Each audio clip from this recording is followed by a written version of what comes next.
intensity training in peri and menopause? There is a lot of confusion about whether women should avoid it, but it's not as simple as say yes or no. I'm Silvia, owner of Silviactive in not so sunny South Africa today, but in this beautiful Mediterranean garden. The research published in the Journal of Cardiovascular Development and Disease, reviewing high-intensity interval training, positive impact on cardiovascular health and disease prevention, cover population of varied age and gender, mostly highlighting the positive effect of high-intensity training on cardiovascular fitness, vascular function and metabolic adaptations. The study found out that compared to moderate intensity, continuous training is more effective in reducing body mass, as well as improving cardiovascular function, such as reduces blood pressure, reducing arterial stiffness and improving autonomic nervous system regulation. But what about high-intensity training, specifically for peri and menopausal women? What matters is how often it's done, how well recovery is managed, and how it fits within a structured plan. Hormonal changes through perimenopause and menopause can really affect recovery, sleep and energy levels. When managed well, high-intensity training supports cardiovascular health, helps maintain muscles and improve metabolic control. That doesn't mean that high-intensity work should be avoided, rather it just needs to be programmed intelligently. Cortisol will always rise during a harder session, but that is normal part of how the body responds to exercise. But with good recovery consistencies, training helps regulate it across the day. Strength training, lifting weight should still sit at the center of any program for women in perimenopause or menopause. We all know that strength training is what drives meaningful change in strength, muscle, bone and long-term health. High intensity and aerobic work have their place around that foundation, but they shouldn't replace it. The goal is not to eliminate intensity, it's to use it with purpose. High intensity training can be very effective during menopause, but it must be used in the right way. Most women get what they need from it with one session a week. Some can manage too, but only when sleep, stress and day-to-day energy feel steady.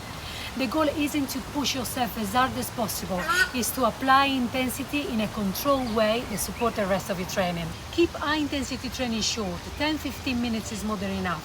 A simple approach works well. Aim for 8 to 10 rounds. And she does know too. Know you're putting the right effort when after you finish the hard part, you are breathing heavily and you can only speak in short phrases. The easiest part should feel very comfortable again.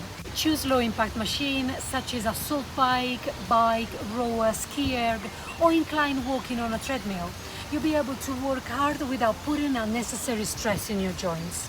If you're tired or you haven't slept well, keep the routine but make it easier. A walk or something steady will keep you moving without forcing an intensity your body isn't ready for. In the same way, if you feel energetic, you can use kettlebell swing for 30 seconds and rest for 15, or sprint in 20 seconds fast and 40 seconds slow on the treadmill.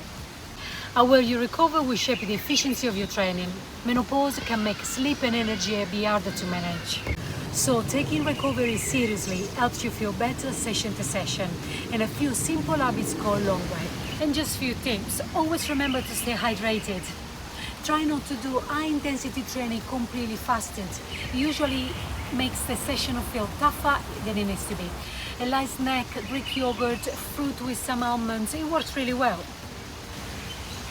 Over the day, aim for around 2 grams of protein per kilogram of body weight, or just have a pound-sized portion of protein for each meal. And sleep is one of the big factors how well you recover, aiming for 7 to 9 hours when you can, but the most important thing is the consistent bedtime and wake-up time. Your body handles training better when your sleep rhythm is steady. Also try to keep your high-intensity training session early in the day, so it doesn't interfere with winding down. On other days, recovery activities such as Pilates, yoga, long walks or gentle cycling help regulate stress and will also make your harder session feel smoother. And then if training suddenly feels heavier, your mood shifts, your sleep drops, adjust your next session. Keep the habit but lower the intensity. And at the end, the most important thing is listening to your body and to keep the progress moving. Now let's have a look at what an high intensity workout looks like. For beginners, 15 seconds work and 1 minute rest. Intermediate, 30 seconds work and 30 seconds rest. Advanced, 6 second work and 30 seconds rest. The key is intensity, so choose exercise that make your heart go fast. start with some mobility. Feel free to watch my mobility video to learn a routine, and then a couple of minutes of warm-up.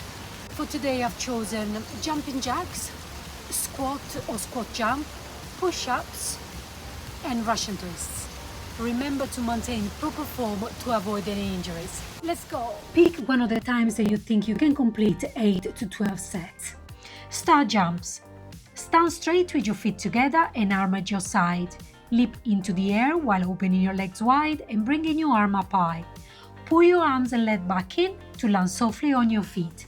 Focus on soft knees to protect your joints. Choose the level of squat that you are most comfortable with. Keep your neutral spine, tight core and drive through your heels. Push your back as sitting on a chair. Check your knees don't go over your toes in a lower position.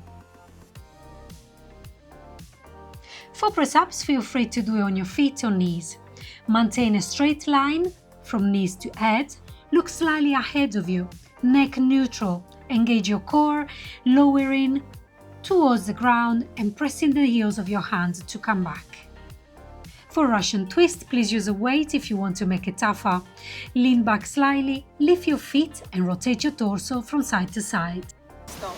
If you have enjoyed this video, make sure you subscribe not to miss the next one, how to fit the high intensity into your training plan. Like it and share it with your loved ones. I'll see you soon.